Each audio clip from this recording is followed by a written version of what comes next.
bienvenue à tous. Merci d'être avec nous aujourd'hui dans Invité. Nous allons recevoir pour vous Monsieur Norbert Yamba Yamba, qui est un cadre de l'UDPS et un grand panafricaniste.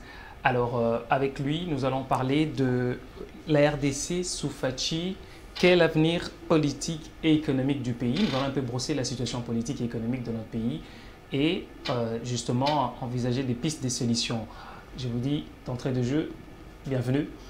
Merci pour l'invitation. Alors, aujourd'hui, la RDC, sous l'ère Fachi, il n'y a que de crises, de tensions sur tensions, des divisions sur divisions. Et aujourd'hui, vous le savez bien, avec cette fameuse loi Noël Tchani qui divise la classe politique, est-ce que peut-on aujourd'hui éviter, parler de la crise sur, à ce qui concerne la proposition de loi Tchani? Vous savez cher ami Nevi, la crise a toujours été un amont du progrès, disait Peter Gilles. Une société sans crise, une société sans conflit, une société sans contradiction, c'est une société sans lendemain, sans le lendemain. Il faut savoir gérer véritablement ces crises, c'est évident, il faut savoir gérer ces contradictions, et c'est de là que les institutions deviennent performantes. Est-ce qu'on assiste aujourd'hui à une crise par rapport à la loi Noël Tchani? Il y a plus de peur que de mal. L'initiative de proposer des alternatives pour la République relève de tout Congolais. M. Tchani, Noël Tchani, a été, comme vous le savez, candidat président de la République. Il avait préparé son projet de société pour la République, ce qu'on appelle généralement l'offre politique. Et dans cette offre politique, il a parlé véritablement de la loi sur la nationalité. Certainement qu'il n'a pas été élu, mais ce n'est pas pour autant qu'il ne peut pas mettre sur la place publique. C'était problématique. Et il est fait. Et quand il est fait, c'est un droit à la citoyenneté responsable. Tout un chacun est appelé à faire véritablement des lois. Je ne voudrais pas parler de l'opportunité, je ne voudrais pas parler du timing, si cela correspondrait ou pas, mais quand même, il ne faut pas vraiment avoir de la gestion émotionnelle pour ne pas reconnaître à Noël Tchani de formuler des propositions pour la République.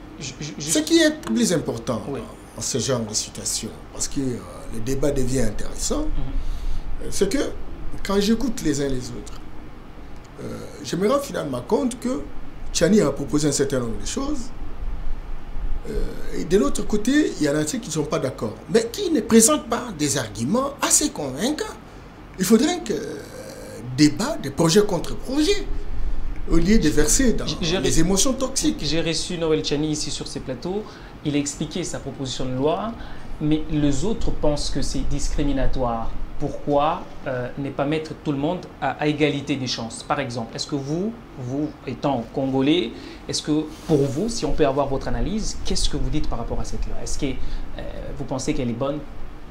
Non, sincèrement, tout en reconnaissant, c'est pas le droit à Noël Tchani de faire une proposition, tout comme vous aussi pouvez faire votre proposition. Ceux qui pensent que cette loi est discriminatoire, certainement que toute loi est discriminatoire. Lorsqu'on dit généralement que les enfants de moins de 18 ans ne peuvent pas voter, on a discriminé véritablement ces jeunes-là. Lorsqu'on dit que on ne peut pas signer un contrat, à l'époque, je me rappelle bien, les femmes devraient avoir l'aval de leur mari. C'est discriminatoire. Et pourtant, ils ont le même droit, ils pouvaient bien faire la même chose, etc. Et donc, toute loi est discriminatoire. Maintenant, il faut savoir éviter que la discrimination provoque véritablement ce qui peut aggraver la situation déjà précaire. Et ça, c'est la responsabilité du législateur de comprendre que la telle loi apporte plus de solutions que ça n'apporte des problèmes. Et ça relève véritablement de la responsabilité des parlementaires. Vous savez, je ne sais pas pourquoi ça doit faire beaucoup de bouquins, cette loi. Si Noël Tchani l'a proposé, j'ai entendu depuis un certain temps que bon, Singhi Pouloulou venait de prendre ses responsabilités pour présenter à l'Assemblée.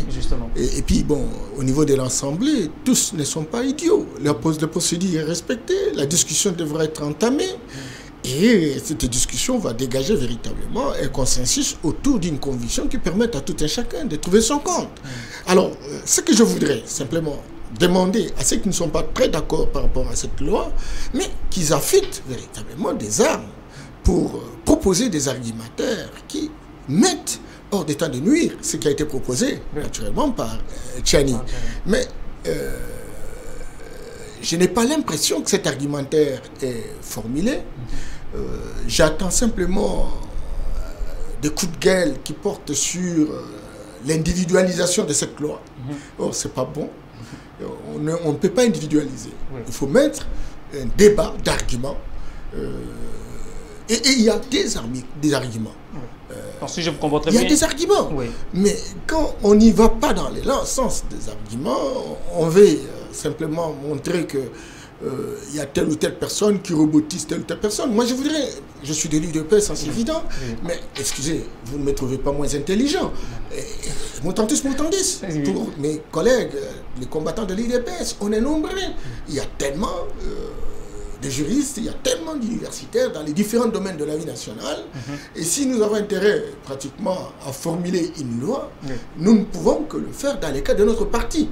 Et il est anormal de croire que M. Tchani, qui à un moment donné s'est déclaré trésor pour tout dans une équipe de Léopard, il montrait qu'il était au-dessus de tout le monde, y compris le président actuel. Et donc, lui, il a formulé ce qu'il a entendu, et il l'a formulé avant que l'on organise les élections. C'est que très clairement, il n'y a pas cohérence, il n'y a pas ce qu'on appelle accointance entre Tchani et le président Tshisekedi.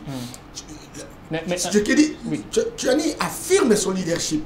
Tchani affirme son projet. Alors maintenant, il ne faut pas transférer la paternité de ce projet de Tchani au président de la République. Et moi, je connais le degré de moralité du président de la République. Je ne pense pas qu'il peut demander à Noël Tchani, surtout pas Noël Tchani, pour qu'il s'occupe véritablement de cette question. D'ailleurs, vous avez anticipé une question que j'allais vous poser, parce qu'on sent qu'au niveau, par exemple, de l'IDPS, qu'il n'y a pas de déclaration, par exemple, officielle, et que l'IDPS est resté trop calme dans son coin, c'est-à-dire que quelque part, c'est lui qui tiendrait les ficelles. Il n'y a pas de déclaration. Quand on fait des déclarations, on dit non, on parle trop. Quand on ne fait pas de déclarations, on dit non, non, pourquoi on ne parle pas? Mais finalement, pourquoi ce paradoxe? Pourquoi cette contradiction flagrante? C'est parce que vous êtes déjà habitué à trop parler. Bien entendu, mais alors on parle de quoi? Il y a un projet. C'est même pas un projet, c'est un avant-projet. C'est même pas un avant-projet, c'est une idée. Et cette idée est donnée, est confiée à un parlementaire. L'unique qui doit j'allais dire, suivre la procédure normale. Cette procédure n'est même pas, terminée. Alors maintenant, on va parler de quoi? S'il y a une discussion à l'intérieur de l'Assemblée sur cette question questionnante, c'est une question qui appelle d'autres questions, et à ce moment-là, l'UDPS pourra apporter sa contribution. Mais pour l'instant, parce que les gens discutent dans la rue, un débat des caniveaux, vous voulez que l'UDPS se prononce sur la question? Non, l'UDPS n'est pas un parti unique. Il y a plus de 700 partis politiques. Vous n'avez pas posé la question pour savoir quelle est l'approbation, quelle est la perception d'autres partis politiques par rapport à la question. On n'est pas appelé à se prononcer n'importe quand, n'importe comment. Il y a une discussion de fond. Nous connaissons que ce qui a en fond un problème aujourd'hui, c'est nos compatriotes d'ensemble. L'ensemble fait partie de l'union sacrée. On ne va pas se neutraliser entre nous. Et alors, si on ne va pas se neutraliser, non, écoutez, la vérité va triompher.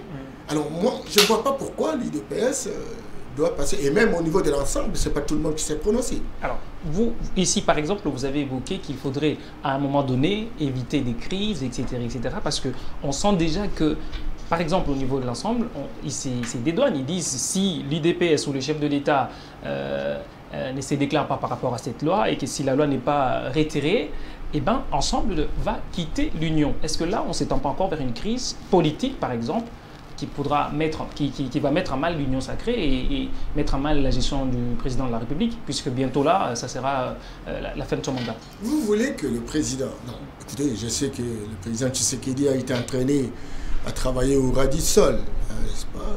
Il était déjà habitué comme combattant de travailler à la base, c'est évident.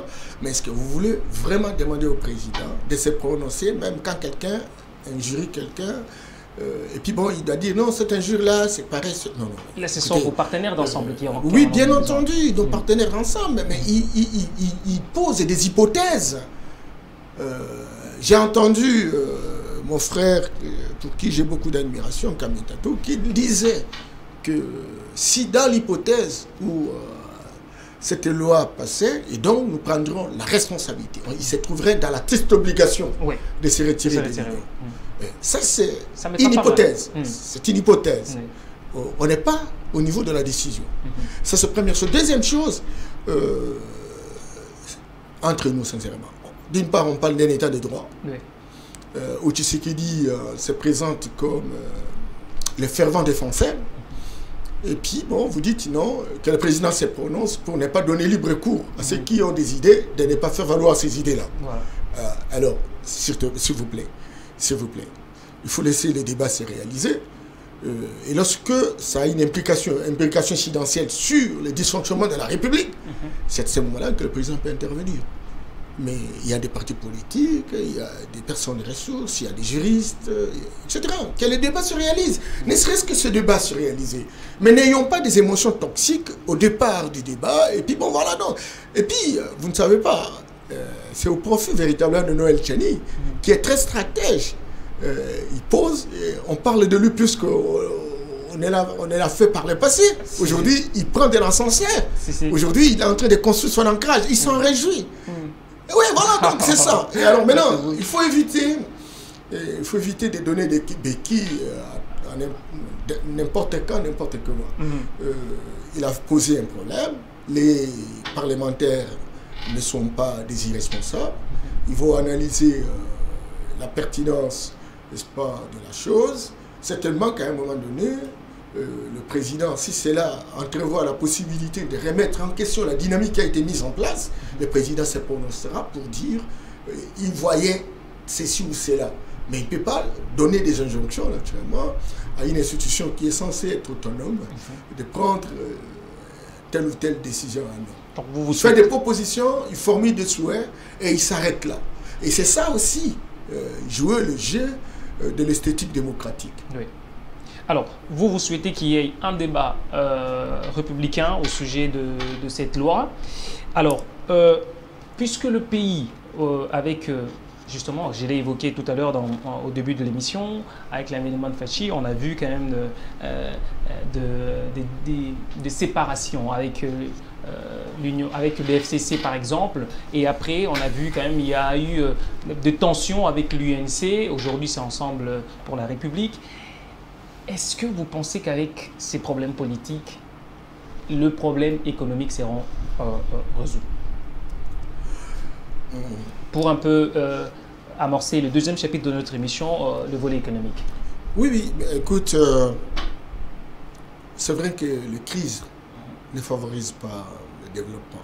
Même si les crises balayent la route pour le développement. Parce que là, au moins, on aura identifié les contradictions et on pourra savoir quel est le schéma faut-il utiliser pour arriver en destination. Est-ce qu'il y a eu un problème avec le FCC, cher ami? On est Congolais, non? On accède dans des responsabilités pour répondre aux préoccupations de la population. Justement. Et donc, la population plus que tout. Lorsqu'on estime que le partenaire n'est pas sincère, et les partenaires ne cohabitent pas pour aller dans la direction des intérêts de la population, on peut se trouver dans la triste obligation de se retirer de ce partenariat. Et c'est ce qui a été fait. Faut-il accuser, naturellement, Tshisekedi, le président Tshisekedi, d'avoir pris l'option d'assurer la rupture avec le partenaire FCC. Moi, je dis non. Il fallait. Et c'était une triste obligation. On ne le voulait pas. Et vous avez vu combien il a été humilié, il a accepté n'importe quel sacrifice au profit de maintenir véritablement ce partenariat qui n'a pas été bien perçu par les partenaires de l'époque. À ma connaissance, je ne sais pas si nous avons des tensions avec l'INC. L'INC a son leader qui est en prison, pas arrêté par le président de la République, arrêté par les institutions qui sont censées être véritablement indépendantes. C'est la justice de notre pays, à la base véritablement d'un poste public, radiodiffusé, télévisé. Chacun de nous a pu avoir, au cours de ce procès, sa conviction autour de cette question. Est-ce que c'est le président de la République qui robotise tous ces juristes qui ont été plus de 5 ans à l'université et qui ont une expérience grandissante par rapport à la chose? Moi, j'ai dit non. Tout ce qui nous arrive comme problème, comme fait de société, doit nous inspirer pour tirer des leçons.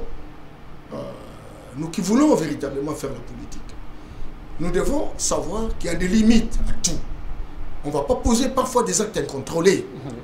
Certainement que lorsqu'on a été habitué à fonctionner dans un système, la tendance, même s'il y a un nouveau système, la tendance c'est de pouvoir reproduire les réflexes de l'ancien système. Aujourd'hui, le président Tshisekedi refuse l'immixtion dans les travaux des autres institutions. Ce qui a véritablement caractérisé les différents régimes précédents.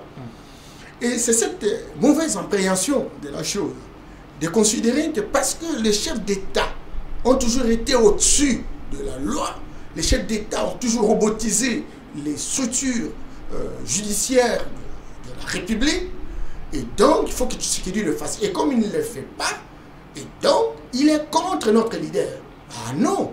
Moi j'ai suivi en dernière minute, quand le président tenait sa conférence à Goma, avec peine, lorsqu'il s'agissait de parler de Vital Kamerhe. De Vital Kamerhe, pour qui j'ai beaucoup d'admiration et de respect. Mais le président a dit qu'il a échangé avec Vital avant qu'on amorce la justice. Et il a posé la question à Vital, qui avait la responsabilité de gérer le projet, si il y aura des problèmes à leur niveau. Et le président faisait un nous de majesté. Vital avait répondu qu'en tout cas, on n'est ni de près ni de loin. Il dit alors, dans ces conditions, la justice puisse faire son travail. Le président suivait des révélations pendant les procès, des choses pour lesquelles il n'a jamais entendu parler, parce que son collaborateur ne lui a jamais dit quoi que ce soit. C'est cela aussi, s'il vous plaît. Vous voulez construire quelle république? Vous voulez construire quelle république? Ça, c'est deuxième. Troisième chose, on est avec ensemble. Est-ce qu'on a des problèmes avec ensemble? Le président Moïse Katumbi, il a toujours été l'ami, frère, le président Félix Tshisekedi. Vous avez vu parmi les premières décisions, parce qu'on oublie si facilement les choses, du président de la République, au moment où l'UFCC faisait sa loi, au moment où Katumbi était une bête à abattre, le président Tshisekedi prendra la décision, non seulement de remettre le passeport à Moïse Katumbi, mais de le ramener dans notre pays. Dit, mais écoute quand même, qu'on n'ait pas la mémoire courte. Je ne vois pas le président Tshisekedi entrer dans une chambre occulte pour mijoter des coups contre Katumbi. Je ne pense pas. Je crois que le moment viendra où il se prononcera sur la question. Mais sa décision, son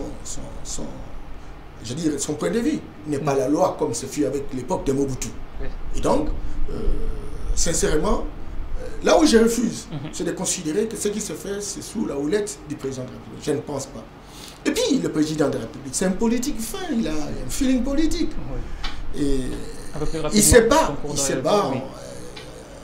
parce qu'il sait qu'il a des comptes à rendre au peuple congolais. Il n'a pas peur de qui que ce soit.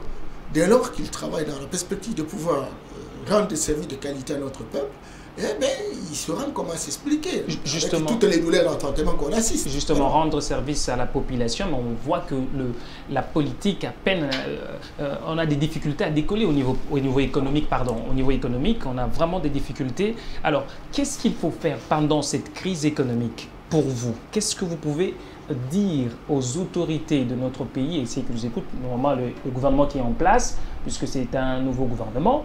Qu'est-ce qu'on peut faire pour relancer l'économie? On voit quand même que le chef de l'État a signé des partenariats des part et d'autre avec nos pays voisins, justement. Qu'est-ce qu'on doit faire sur le plan économique pour relancer les choses? Vous savez, vous dites que bon, l'économie n'a pas l'air de décoller, etc. Certainement que notre économie, quand on dit économie, il y a d'abord la première phase, c'est la production. Oui. Il me semble qu'on produit difficilement. Nous n'avons pas véritablement des sociétés qui extraient, qui transforment et qui commercialisent. Oui. En tout cas, depuis un certain moment, l'économie est extravertie. Depuis 61 ans de l'indépendance, c'est évident. Encore qu'aujourd'hui, c'est pire, parce que la classe moyenne congolaise n'existait pas. Il y a des étrangers qui occupent nos secteurs générateurs de ressources. Mais ces étrangers-là ont signé des contrats qui sont censés être léonins. On l'a entendu par la bouche des personnalités attitrées pour le dire. Et alors maintenant, c'est très clair que nous avons besoin des investissements. Nous avons besoin de réformes. Et le président n'a jamais cessé de le répéter qu'il faut changer de paradigme. Le paradigme actuel, c'est un paradigme fondamentalement occidental. Et le paradigme hérocentrique passe généralement par un système, un modèle économique qui consiste à venir assiéger des colonies. Nous avons été colonisés, certes, mais cette colonisation n'a pas fini, ça change de forme. Oui.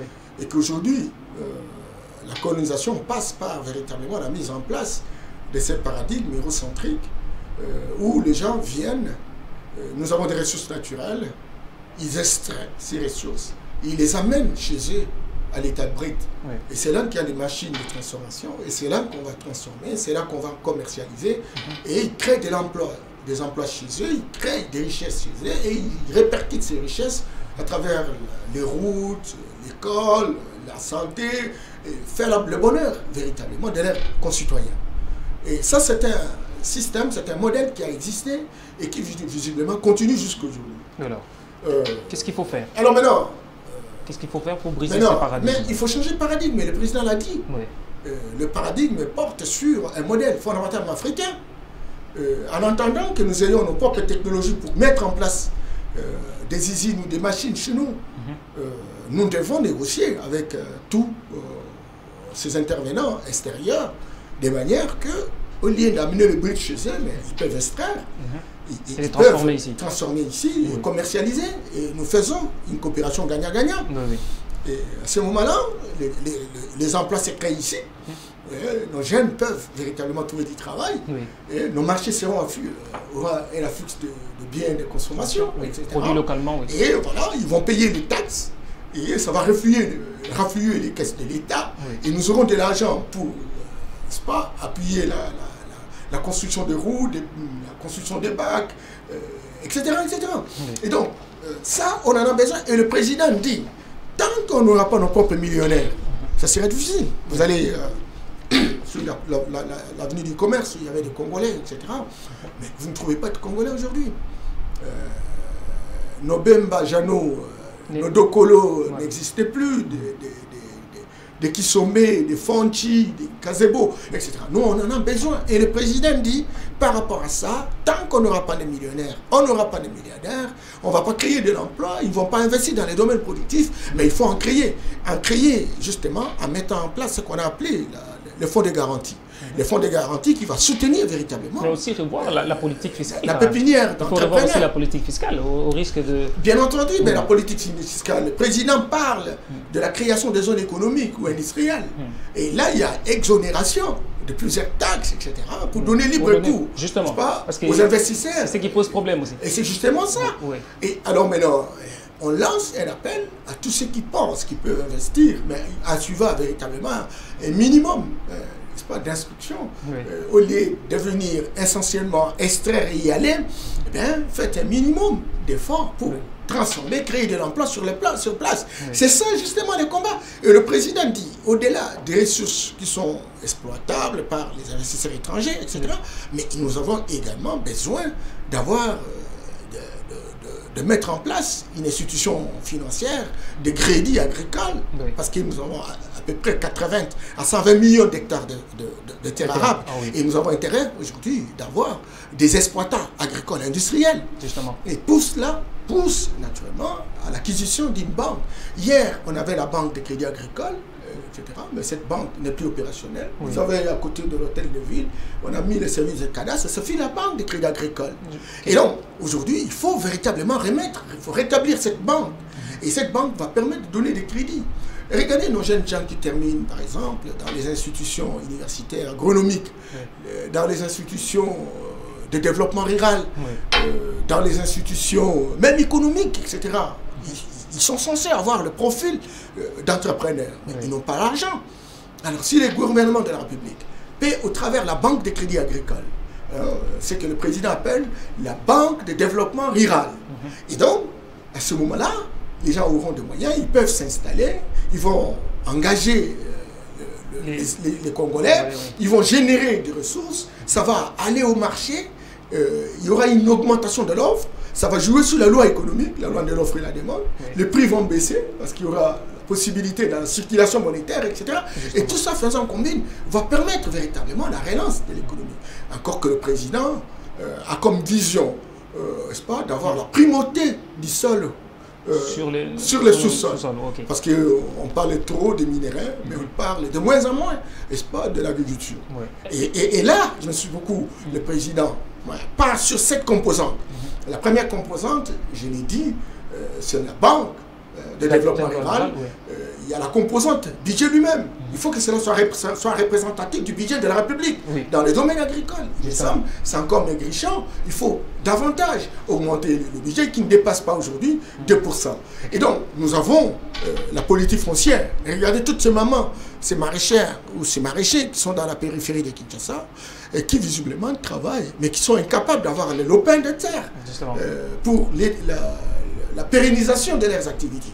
Il faut donc construire une sorte de sécurité foncière, mais ça n'existait pas. On peut les déloger à tout moment. Et la politique foncière devient intéressante. Encore que bon, il faut que tout le monde sorte de cette routine qui a élu domicile dans nos institutions. Je vais terminer, s'il vous plaît. Et il y a également la politique de recherche agricole. Nous avons eu des structures de recherche. L'INERA lui-même fonctionnel, mais l'INERA, il a quel budget? Il faut aller en Voisie, dans le Congo central. Quel budget? C'est presque en disparition. Il faut aller à Boketa, dans le sud du Bangui. C'est presque en disparition. Il n'y a que les anciennes maisons. Et il faut aller à Mulungu, il faut aller à Ngandajika, à Mukumari, etc. Il faut mettre des moyens sur la recherche pour que nous ayons des variétés qui permettent véritablement de pouvoir augmenter la production. Parce que j'ai vu à Ibadan, où j'étais faire le stage, vous avez une bouture de manioc de 15 kg, 20 kg, 30 kg. Oui, j'ai vu ça aussi à Boutaré au Rwanda. Pourquoi pas ne pas faire la recherche? Et ça, on en a besoin. Mais il y a aussi les routes de dessert agricole. Il faut y mettre des moyens. Nous avons près de 88 000 km. Donc vous voulez que le gouvernement puisse mettre beaucoup plus d'accent sur l'agriculture? L'agriculture, c'est très important. Donc on commence par l'agriculture. Mais c'est l'agriculture qui finance les secondaires. Les secondaires, ce sont des industries. Vous ne pouvez pas avoir des industries ou des technologies. Même les enseignements. Il faut aussi changer le système d'enseignement dans nos universités. On forme plus de gens qui récitent les choses. On ne met pas la priorité sur les différentes sciences qui sont capables de débloquer le pays. Tu vois, une question de curiosité. Ouais. Et vous avez vu aujourd'hui la ZLECAf avec les zones de libre-échange, etc., etc. Comment vous la trouvez, par exemple, pour le développement du Congo? Mais écoute, la ZLECAf, la ZLECAf, oui. C'est un faisceau partenarial qui permettent naturellement d'ouvrir les pays africains. Mais puisque nous, on ne produit pas, par exemple, vous avez dit tout à l'heure, nous, on ne produit pas assez. Est-ce que nous ne dépendons pas de nos marchés à nous, notre marché, la population que nous avons comme un marché? Est-ce que nous n'allons pas être encore une fois de plus dépendants des biens qui vont provenir d'autres pays? Mais alors, quand on commence pas, mon ami, on ne commencera jamais. C'est peut-être l'occasion aujourd'hui. On pose ces questions-là. On est ouvert. Le marché de l'Afrique centrale, c'est 300 millions de consommateurs. On en a besoin. Or, c'est le Congo-Kinshasa qui est la locomotive. Vous dites qu'on ne produit pas. Mais pourquoi on ne produit pas? Et pourtant, nous sommes le seul pays qui a au moins une moyenne de 50 milliards de dollars de produits intérieurs bruts. Vous voyez, même le Rwanda dont on parle, n'a que 9 milliards de produits intérieurs bruts. Donc, prenons conscience. Nous pouvons profiter véritablement de ce marché de l'Afrique centrale. Ce marché va s'élargir. Demain, en 2050, l'Afrique aura 2,5 milliards d'habitants. C'est un grand marché. Eh bien, écoutez, commençons par aujourd'hui. On dit non, mais ZLECAf, ça va nous créer des problèmes parce que nous n'avons pas. Écoutez, arrêtez des conneries. Mais si aujourd'hui nous pouvons prendre conscience, pour vous dire qu'aujourd'hui, plus que jamais, en termes de potentialité, nous sommes au devant de la scène. Mais faisons tout pour que nous cherchions des stratégies innovantes qui nous permettent véritablement de pouvoir exploiter ce que Dieu nous a donné comme ressources. Et nous allons compétir. Petit à petit, même si d'autres pays vont nous envahir. Écoutez, ZLECAf, c'est pour les pays africains.